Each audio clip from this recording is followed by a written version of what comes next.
Alam mo ba na ang ilang mga pagkakamali sa iyong umagang routine ay unti-unting sumisira sa iyong kalusugan? Ang mga ito ay hindi malalaking pagkakamali o halatang mga panganib. Mga maliliit na pang-araw-araw na gawi na malamang ay ginagawa mo ng maraming taon nang hindi pinag-iisipan. Ngunit sa paglipas ng panahon, ang mga tila hindi nakakapinsalang rutina na ito ay maaaring magdulot ng malubhang epekto sa iyong katawan, enerhiya, at maging sa haba ng iyong buhay. Maraming mga nakatatanda ang gumagawa ng mga pagkakamaling ito hindi dahil sa pagiging pabaya, kundi dahil walang nagsabi sa kanila ng totoo. Sa video na ito, tutuklasin natin ang 4 na nakamamatay na pagkakamali na karaniwang ginagawa ng mga matatanda tuwing umaga. Ang mga ito ay hindi labis na babala o taktika para takutin ka. Ito ay mga tunay na gawi na iniuugnay ng mga doktor at mananaliksik sa pagkapagod, pagkatumba, paghina ng pag-iisip at malalang sakit. Sa pagtatapos ng video na ito, malalaman mo ng eksakto kung ano ang dapat iwasan, kung paano itama ang mga gawin na ito, at higit sa lahat, kung paano bigyan ang iyong mga umaga ng lakas at katatagan na tunay na kailangan ng iyong katawan. Manatiling nakatutok hanggang sa dulo dahil ang ilan sa mga pagkakamaling ito ay maaaring mukhang hindi nakakapinsala. Ngunit maaaring ito ang dahilan kung bakit mas nakakapagod ang iyong mga araw, nawawalan ka ng enerhiya o bumagsak ang iyong kalusugan sa mga paraang hindi mo maipaliwanag. Tara, simulan na natin. Una, hindi pag-inom ng tubig kaagad sa umaga. Isa sa pinakamasamang bagay na maaari mong gawin tuwing umaga ay ang magsimula ng araw ng walang kahit isang higop ng tubig. Mukhang simple, parang masyadong pangkaraniwan para maging isang tunay na problema. Ngunit para sa mga matatanda, ang dehydration ay hindi lamang isang banayad na abala. Ito ay isang tahimik na banta. Pagkatapos ng 7 o 8 oras na tulog, ang iyong katawan ay natural na na-dehydrate. Ang iyong mga selula ay tuyo, ang iyong dugo ay mas makapal, at ang iyong puso ay kailangang magtrabaho ng mas mahirap para lamang ito ay mapump. Gayunpaman, maraming tao ang diretsyong umiinom ng kape, naliligo o nanonood ng balita sa umaga nang hindi muna binibigyan ng kanilang katawan ng tunay na kailangan nito. Tubig. Isipin ng isang tao tulad ni Dennis, 81 taong gulang na palaging pakiramdam ay mabagal sa umaga. Nagpa-test siya sa doktor, puso, blood sugar, kahit brain scan, normal ang lahat ng resulta. Ngunit noong sinimulan na ni Dennis ang pag-inom ng isang basong tubig bago ang lahat tuwing umaga, saka lamang bumuti ang kanyang mga sintomas. Ang hindi niya alam ay sa buong gabi, ang kanyang katawan ay unti-unting nauubusan ng tubig. Dahil dito, mas nahirapang umikot ang dugo, mas nahirapang gumalaw ang mga nutrisyon, at mas nahirapang linisin ng kanyang utak ang mga toxin na naipon habang natutulog. Para sa mga matatanda, ang dehydrasyon ay hindi lamang nagdudulot ng pagkahilo. Maaari itong magdulot ng pagkalito, constipation, urinary infections, pagkapagod ng bato, at kahit bigla ang pagkahulog. At hindi tulad ng gutom, ang uhaw ay hindi laging madaling maramdaman habang tumatanda. Sa oras na maramdaman mo ito, maaaring nagsisimula na ang pinsala. Kaya kung nagigising ka na pagod, malabo ang isip o nanginginig, huwag isiping dahil lang ito sa edad. Tanungin mo ang sarili, nakainom na ba ako ng tubig? Ang iyong katawan ay nag-aayos ng sarili nito sa gabi, ngunit kailangan nito ng iyong tulong para makarecover sa umaga. Maglagay ng isang baso sa tabi ng kama, uminom bago magkape. Gawin ito bago mo paabutin ang remote. Dahil ang isang simpleng ugali na ito ang maaaring magpabago sa iyong araw mula sa pagiging mabagal patungo sa pagiging malakas. Pangalawa, pag-inom ng gamot nang walang laman ang tiyan. Ito ay isang bagay na hindi pinag-iisipan ng karamihan. Gumising, kunin ang pill organizer, at inumin ang iyong mga gamot bago mag-almusal. Hindi ba't iyon ang nakasaad sa label? Ngunit para sa maraming matatanda, ang pag-inom ng gamot ng walang laman ang tiyan ay maaaring maging mapanganib na nagdudulot ng pagkapagod, pagduduwal, pagkahilo at maging pagkatumba. Nagbago na ang iyong katawan, bumagal ang iyong panunaw, at malamang na tumaas ang iyong sensitibidad sa ilang mga gamot. Ang dati mong kayang tiisin ng walang problema ay maaring na ngayon ang magpapabigla sa iyong buong araw.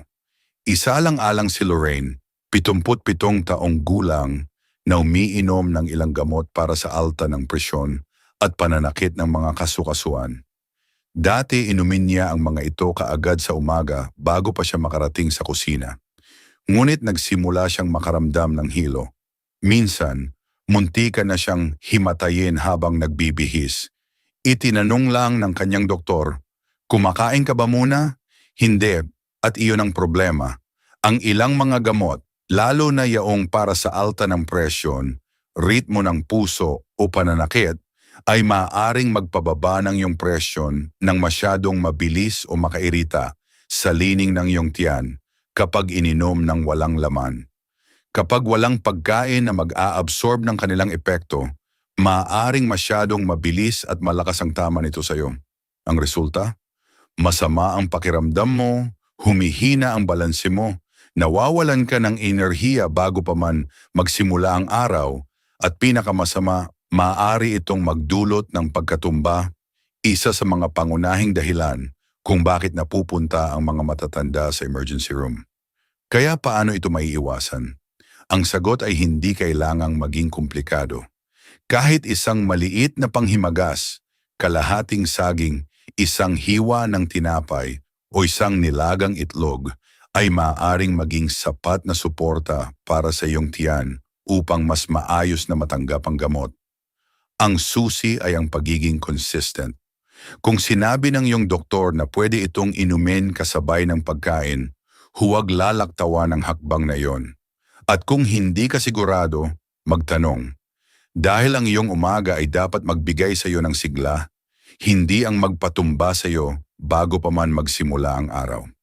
Kung patuloy mong pinapanood ang video na ito at nakakatulong sa iyo ang mga impormasyong ito, mangyaring magkomento ng numero 2 sa ibaba para malaman kong nandito ka.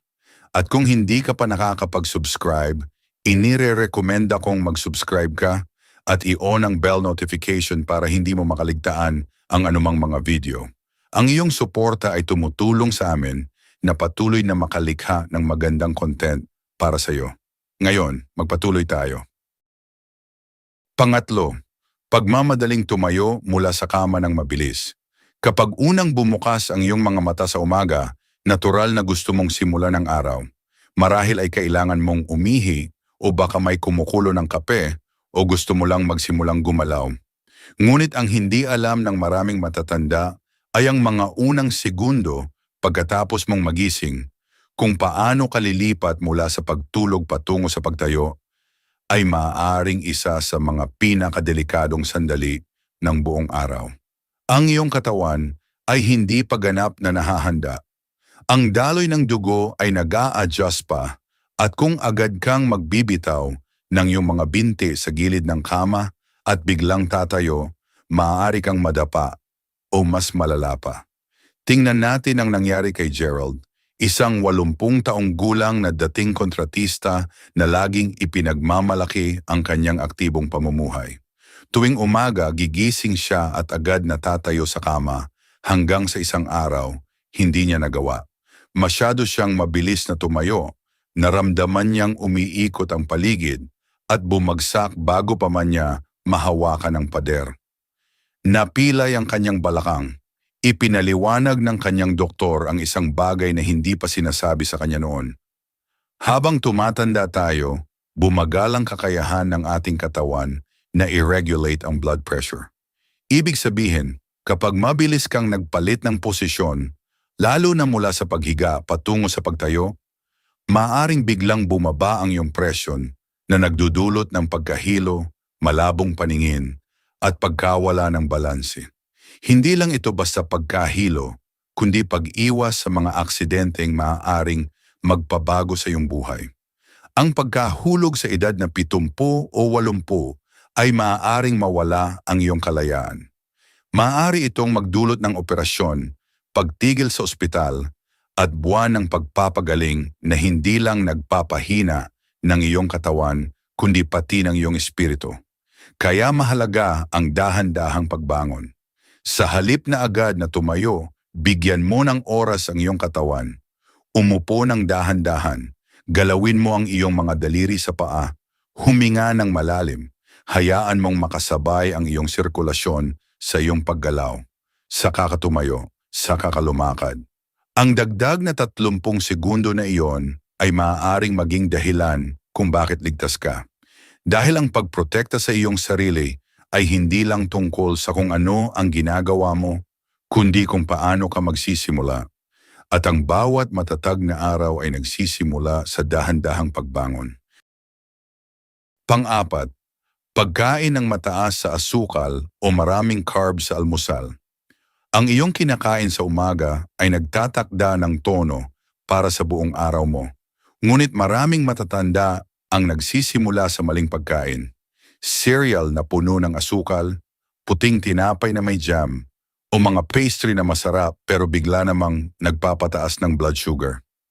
Mukha itong hindi nakakasama. Sabihin na natin, mahalaga ang almusal.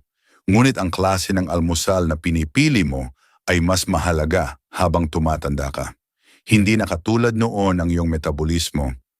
Mas mabagal na ang iyong insulin response at hindi na rin pareho ang kakayahan mong makarecover mula sa hindi malusog na pagkain.